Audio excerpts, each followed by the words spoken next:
never thought a simple road trip could change my life forever. Until the night I realized we weren't alone. That distant, muffled sound, the kind that makes your skin crawl, followed us the entire way home. And I still can't explain what it was. Before we dive in, make sure to subscribe, hit the bell, leave a like, and comment below so you don't miss more stories like this, and stay until the end, because the last part will shock you more than anything you've heard before. It all started last summer, when a group of friends and I decided to take a weekend trip to the countryside. We were craving an escape from the city. Quiet roads, starry skies, and just the thrill of getting lost somewhere unfamiliar. I was driving my old sedan, and in the back, my two closest friends, Mark and Jenna, were joking and teasing each other. The air was thick with excitement and the faint scent of pine as we wound our way through the narrow, twisting roads. Everything seemed normal at first, too normal, perhaps. The sun was dipping below the horizon, painting the clouds in shades of purple and orange. And I remember thinking how peaceful it all looked, the kind of peace that feels fragile, like it could shatter with the slightest touch. We passed a small, abandoned gas station, its windows broken and walls covered in graffiti. I joked about how creepy it looked at night, and Mark laughed, but I caught a flicker in his eyes that seemed off. As darkness fell, the road became less familiar. The trees grew taller, their branches clawing at the sky, and the headlights barely pierced the dense shadows. I had the unsettling feeling that the road was stretching on forever. We'd been driving for hours, and I had no idea where we were. My phone's GPS had no signal, just the spinning loading icon mocking us with its helplessness. Then came the sound. At first I thought it was the wind gust, the wind whistling through the trees, but then it became rhythmic, like something dragging along the ground behind us. "Did you guys hear that?" I asked, my voice tighter than I intended. Mark shrugged, and Jenna laughed nervously. "It's probably just a branch falling, or some animal," she said. But deep down, I knew it was something else. We kept driving, but the feeling of being watched grew stronger. I checked the rearview mirror constantly, expecting to see headlights behind us, but there was nothing. The road remained empty, silent, except for that strange dragging sound that seemed to echo just out of sight. I felt my pulse quicken with every turn, and every shadow in the trees looked like a figure waiting to pounce. Finally, we reached a small, deserted parking area by a creek. We decided to stop for a break, stretch our legs, and grab some snacks from the cooler. The air was cold now, sharper, carrying an eerie stillness. I lit a small flashlight, the beam cutting through the darkness, and we wandered a few feet from the car. That's when we noticed the footprints, fresh, muddy, and way too large for any of us. They led from the edge of the forest straight to the creek and then disappeared into the darkness. Nobody spoke at first. The only sound was the water trickling in the creek and our own shaky breaths. Mark finally broke the silence. "Who the hell's out here? There's nobody around for miles." His voice trembled slightly, though he tried to hide it. Jenna's hands were shaking as she pointed to the forest. "We should go. Now." I nodded, feeling an unease that had nothing to do with imagination. We hurried back to the car, trying to shake off the creeping paranoia. But as we got inside and locked the doors, the dragging sound returned closer this time, as if it had followed us from the trees. The hair on my arms stood on end. I flicked the lights on and off, trying to see through the dark, and that's when I saw it.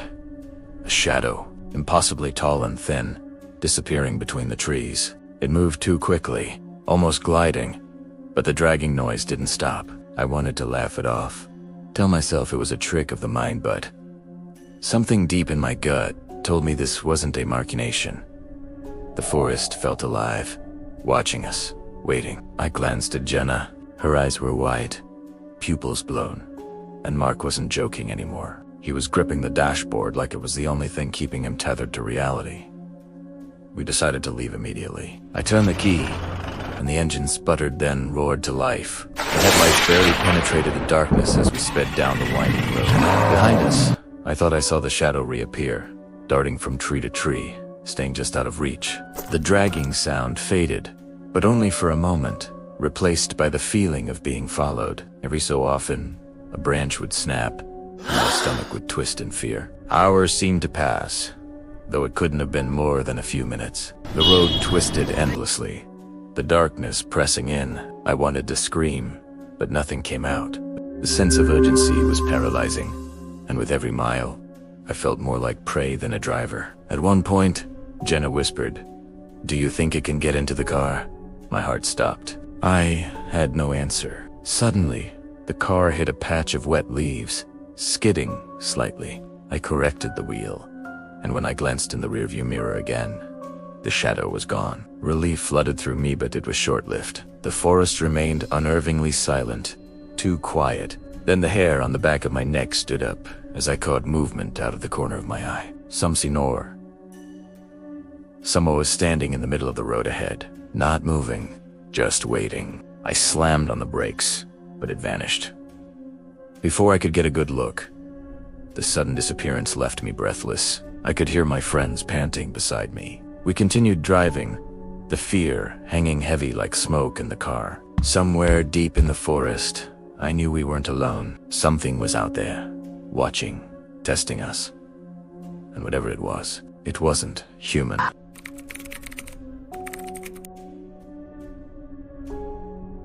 The darkness seemed endless, wrapping around us like a suffocating blanket. Every turn of the road felt like a trap, every shadow a looming figure ready to strike. My hands were slick with sweat as I gripped the steering wheel, and the sound of my own heartbeat thundered in my ears. I wanted to tell myself it was all in my head, but the dragging sound was back, faint at first, then growing louder, echoing through the empty trees like some malicious rhythm.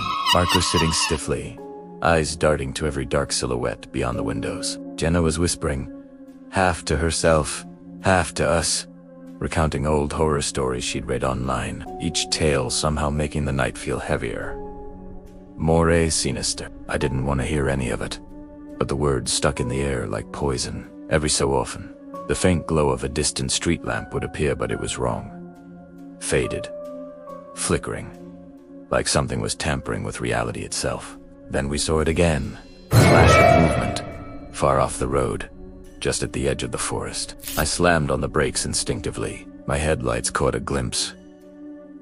A figure standing impossibly tall, its limbs unnaturally long, its face obscured by shadow. It didn't move like a human. Not really. It tilted its head, as if studying us, assessing whether we belonged there. He felt frozen, trapped between the urge to run and the overwhelming fear that running wouldn't matter. We drove on, trying to ignore it, but the sense of being hunted grew stronger with every mile. The dragging sound returned, now from multiple directions, as if the forest itself were alive, closing in around us. The hair on my arms and neck prickled. I could hear leaves rustling, branches snapping not by the wind, but by something moving through the underbrush. I realized, with a sinking stomach, that it was following us. Always following, never showing itself fully, just lurking in the peripheral darkness. Suddenly, Mark gasped and pointed toward the rearview mirror. There, it's right there. I looked, heart pounding. For a fleeting second, I saw a face pale, elongated, hollow eyes reflecting the car's dim light before it disappeared into the blackness. My foot slammed on the accelerator. The tires screeched as we careened down the winding road. I could feel the car vibrating under me, my knuckles white, and a cold sweat running down my spine. Jenna was whispering prayers now, muttering words under her breath. I wanted to tell her it would be okay, that it was just someone playing a trick, but even saying the words felt impossible. The air in the car was heavy, suffocating, like something unseen was pressing down on us, feeding off our fear. Every time I glanced into the mirrors, the shadows seemed closer, sharper, more defined. The dragging sound, once distant, now echoed like it was right outside our doors. We reached a fork in the road.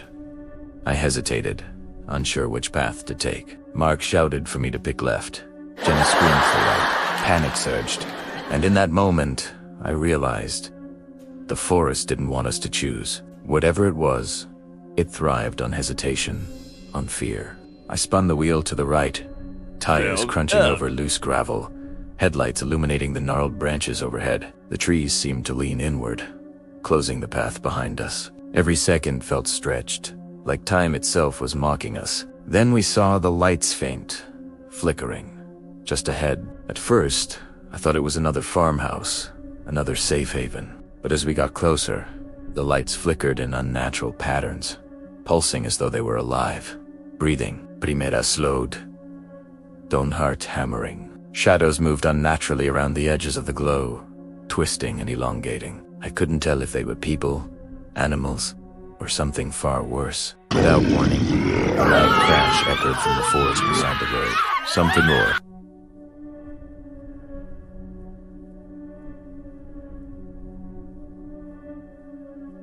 Something or someone had jumped out. The dragging sound turned into a scraping, like nails against metal. I slammed the car into reverse, instinctively, tires spinning, and felt a surge of terror as the headlights caught another figure on the road, this one closer.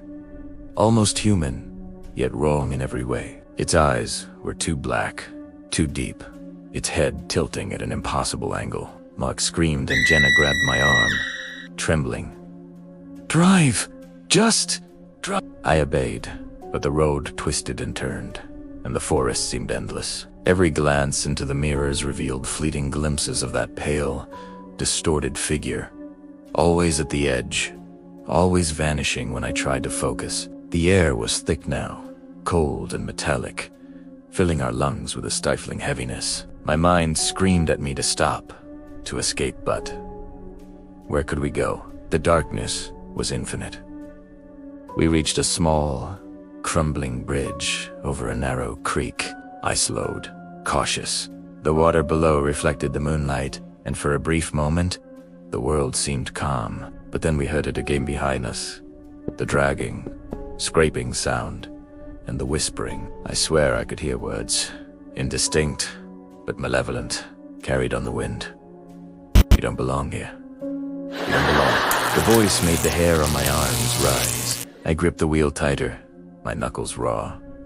Jenna's whispers had stopped. She was silent, staring wide-eyed at something I couldn't see. Mark was shaking, muttering incoherently. I realized we hadn't seen the shadow in the mirrors for a moment, and then, as if it had been waiting, it emerged directly in front of us, blocking the road. I slammed on the brakes, heart pounding. But the car didn't stop in time. The figure vanished, leaving only the echo of the dragging sound and a cold chill that seemed to seep into our bones. We skidded to a stop beyond the bridge, breathless, hearts racing. I turned on the headlights, scanning the trees, the road, every shadow, but there was nothing. Just the endless, suffocating forest. The air was silent, oppressive, and yet I could feel it watching, waiting. I realized then that the forest wasn't just a backdrop, it was a predator, alive and aware, and we were trapped inside it. Hours passed, or maybe minutes. Time had lost meaning. Every turn we took seemed to bring us back to the same stretch of road. The dragging sound returned intermittently, never consistent, never predictable. We were hunted, not just by a figure, but by the very darkness around us. Every leaf, every branch, every shadow could be its eyes, following us, learning our movements, anticipating our next decision. By the time we finally saw the faint glow of a distant town, relief should have washed over us, but it didn't. The sense of dread lingered, heavy and inescapable. Whatever had been following us that night, whatever had been toying with our minds. Ad Market US, and as we drove into the weak safety of streetlights and pavement, I realized something horrifying. The forest wasn't finished with us yet.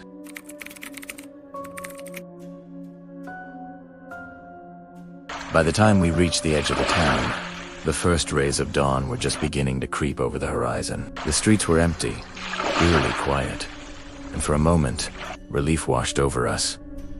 We thought we had escaped, but deep down, I knew that what had followed us through the forest wasn't confined to the shadows anymore. We parked in front of a small diner, still shaking from the night. Jen and Mark sat in silence, staring out the windows, as if expecting the darkness to leap out at them at any moment. I tried to convince myself that it was over, that the figures, the dragging sounds, the whispers, they were gone. But when I glanced in the rearview mirror, my stomach dropped. In the reflection, across the street, a figure was standing in the shadows. Its outline was blurry, almost like smoke, but its eyes Zor. The void where eyes should have been where fixed on us. "Did you see that?" Jenna whispered, her voice trembling. I nodded, unable to speak. Mark swallowed hard, trying to steady his breathing. It can't follow us here, right? He said, though his voice lacked conviction. We wanted to believe that, to convince ourselves it was impossible, but nothing about that night had followed any rules. We decided to stay in the diner until the sun fully rose, hoping light might keep the terror at bay. The smell of coffee and greasy food was comforting, a fragile reminder of normalcy. But even as we sat there, the sensation of being watched persisted. Every time the door opened, every shadow in the corners of the room made our hearts skip a beat. I felt a creeping suspicion that we hadn't just been hunted. We had been studied, observed. Whatever had followed us through the forest was learning about us. And now, in the safety of civilization, it was adapting. After what felt like hours, we finally stepped outside, thinking the morning might give us some semblance of safety. But as we walked to the car, the dragging sound returned. Softer now, more deliberate. We froze, scanning the empty streets. The town seemed normal. Mundane, but the sound persisted, echoing from alleys and side streets, coming closer with every step. I slammed the car door shut and locked it. But the sense of unease didn't fade. I started the engine, hands shaking, and glanced in the rearview mirror once more. That's when I saw it, or maybe them. Shadows flickered at the edge of every reflection, moving unnaturally, too quickly to be human. They weren't just following us through the forest anymore. They had learned to appear anywhere, blending with our reality. Mark broke the silence.